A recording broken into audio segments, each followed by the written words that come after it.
In this quick video, I want to show you how to pair your Samsung Soundbar, Bluetooth soundbar, with your TV or any other device, iPhone or computer, without any remote control in case you lost it.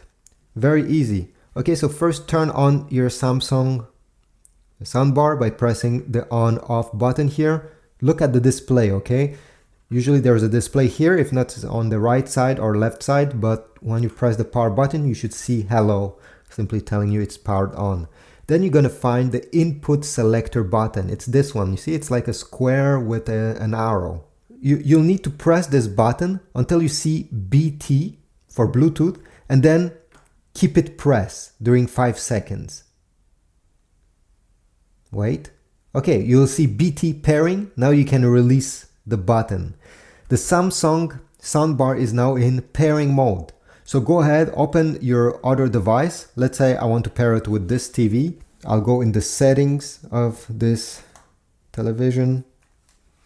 If you have a computer or iPhone, you need to go into the Bluetooth settings. But here I simply need to go in sound output, select this, and select Bluetooth device list.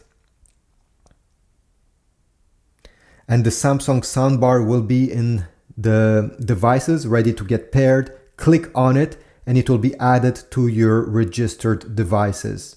And this is it. You see here it was already connected, but yeah, if it's the first time you're doing it, you'll need to click on it to be added. And right after doing this, you'll be able to use your soundbar. Now, obviously, if you do not have the remote control, you're gonna lose some capabilities because this soundbar only has 4 buttons here. You won't be able to access all the features. Like if you want to add more bass, less bass, if you want to mute, or if you want to select another sound mode to make it sound better. For this, you absolutely need a remote control. I'll put links in the description if you want to get one from Amazon if you lost yours. But overall, this is it. I hope this was useful. If so, please leave a like, subscribe, and I'll see you in the next video.